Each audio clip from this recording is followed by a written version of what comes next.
Hello all, we are going to do two peg tests today. Two peg test is done to find the collimation error of a leveling instrument. So today we have an auto level with us to check for the collimation error. So this is how we do the practical usually. First we have to measure 30 meters and set the pegs at 30 meters. It's enough. So the guy, he has marked the 0 meters. So the 30 meter mark is somewhere here. Yes, 30 meter. This is exactly the 30 meters. Right. So now we are going to drive two pegs at 0 meters and 30 meters. First we need to make the tape straight. Yes. This is how we make the tape straight. Right. We draw one peg at point A. Let's take that peg as point A. Now he's going to drive a peg at point B, which is 30 meters apart from point A.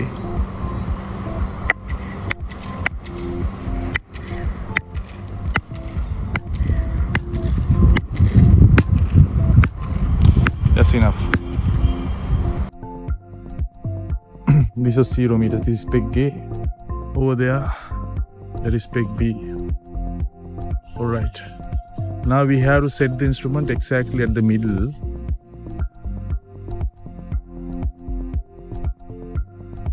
And this person over there is setting up the instrument exactly at halfway between point A and point B. Exactly at the 15 meters, because the distance between A and B is 30 meters. Right. Now we have already set the instrument exactly at the 15 meters point from peg A over there and peg B over there.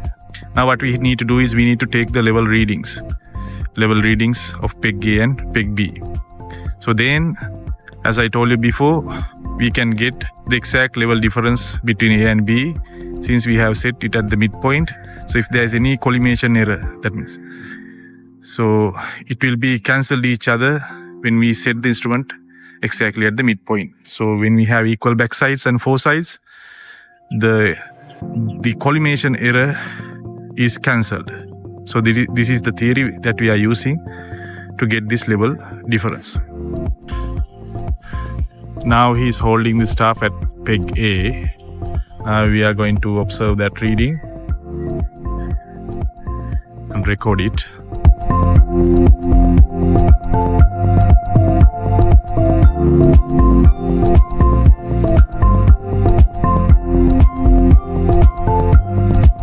What's the value? 1.464.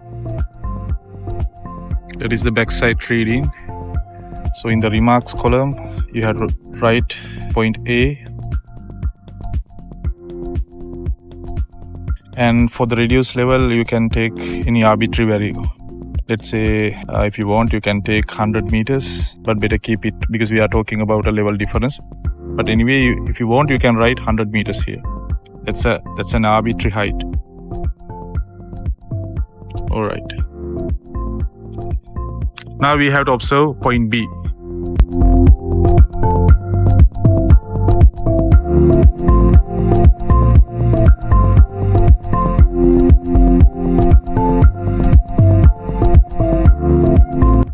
What's the value? 1.276.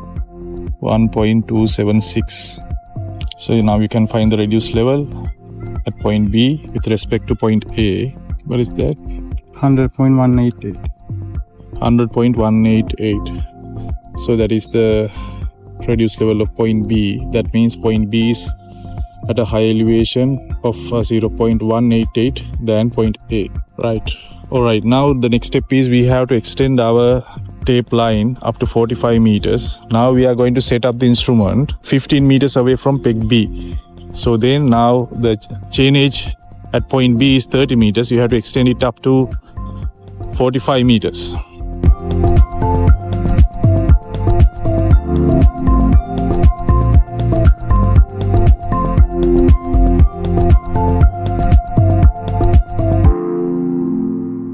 Now we have to set up the instrument 15 meters away from peg B.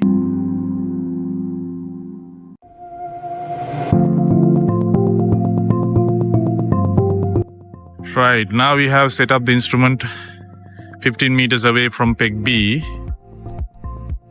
Peg B is over there. Now he's holding the stuff at peg A. Now if the instrument doesn't have any collimation error, so whatever the level difference we obtain from the midpoint between A and B should be there when we observe from the outside as well. What's the value? 1.545. 1.545. You can start in a separate line, and again you can write A and write the reduced level 100 at point A. That's an arbitrary value. You can write the height of collimation, Josie. That is 101.545. That is the height to the collimation line of the instrument. Now we can take the reading at point B.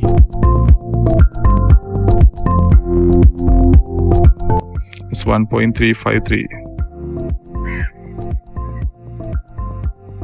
Now the reduced level we got for point B, right, point B, it's point B, isn't it? Is 100.192. Previously we have obtained 100.188. So there is a 4 millimeter error between this point A and B when we are measuring from 15 meters outside. So what we have to do is we have to adjust the instrument. Adjust the instrument until we get the same exact difference, 0.188, because we obtain it at the midpoint where there is no collimation error, but this is from outside from peg B, so there is 4 millimeters error at point B. So is it positive or negative error? That is another thing that we have to consider. 100.192 is higher than 100.188, so it's a positive error. That means from the horizontal line it has inclined upwards, right? Inclined upwards. So we have to adjust it. How to adjust it? Here we see the situation where we have set up the instrument in between A and B. So then we have equal backside and foresight distances, 15 meters each. And then when we have equal backside and foresight, so the foresight reading and the backside reading can be written like this. B1 is equal to B plus EB. EB is the error, that is the collimation error caused by this alpha. Collimation error for the point B is given by EF, that is for the collimation error for foresight. And then the height difference between A and B is equal to backside minus foresight, B1 minus F1. According to our example, 1.464 minus 1.276. So then the B1 minus F1 is equal to B plus EB minus, within brackets, F plus EF. Again we can write B1 minus F1 equals to B minus F plus EB minus EF. But we know there's an equation, S equals R theta. So theta is in radians, R is the distance. So if we apply the same equation here, we know that the distance is 15. Upward downward inclination can be given as an angle alpha. So then it can be written as 15 alpha. Since both backside and foresight distances are equal, 15 meters each, we can write this EF and EB are equal. Then EB minus EF becomes 0. They cancel each other. Then we can write B1 minus F1 is equal 1.464 minus 1.276. The answer is 0.188 meters. So that is equation 1. Then this is the instance where we have set our instrument 15 meters away from B. This is actually set up outside A and B. So here the same collimation error alpha is there. Here this is the backside reading.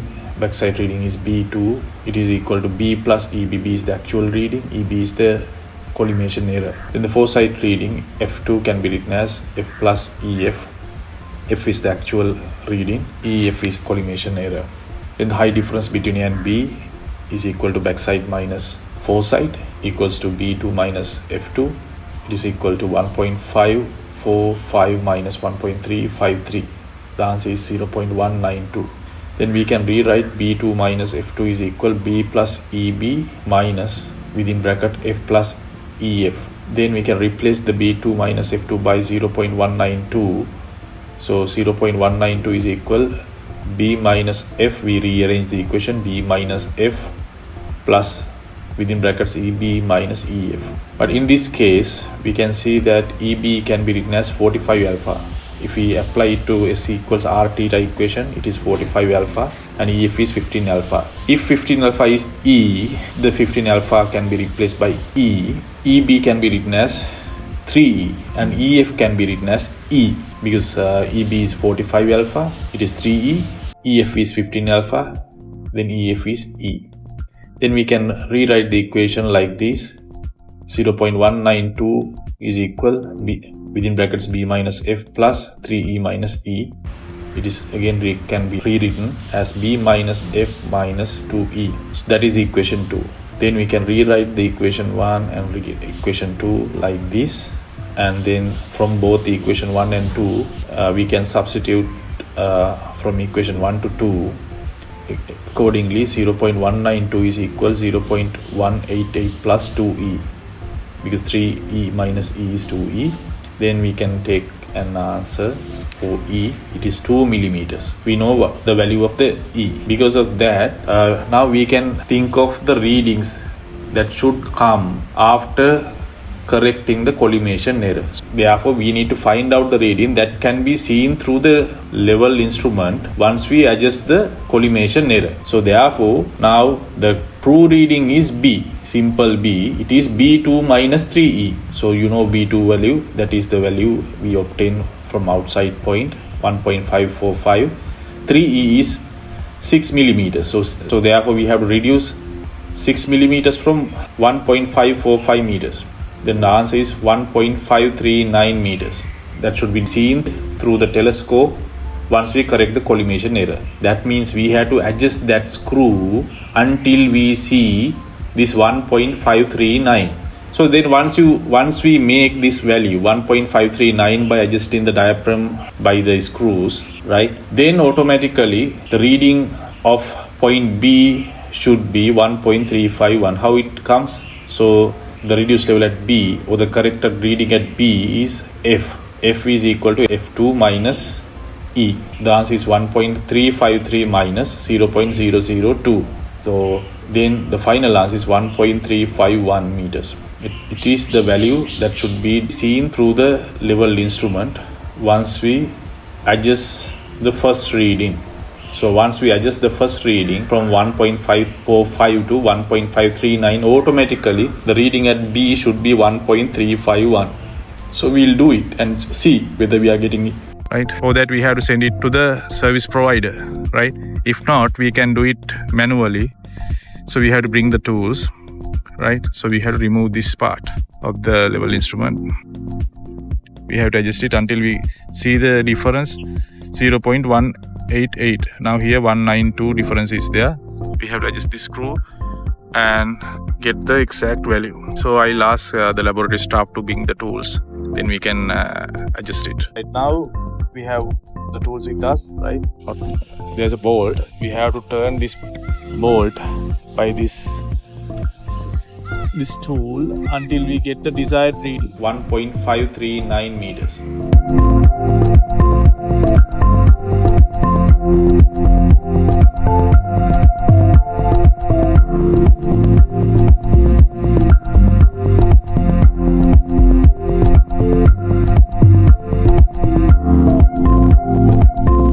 Alright, now I got 1.539 meters. it might be okay.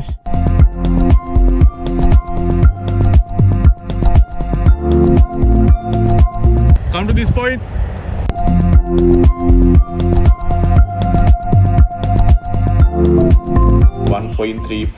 meters. That is the reduced level at B, and it's 101.53. That's HOC, height of collimation, and this is 8, right? So it's exactly 100.188. So that is the same value, same height difference we obtain at the midpoint. So once we adjust the collimation error, we have wax over there to seal this nut, right? So then it will not move freely, right?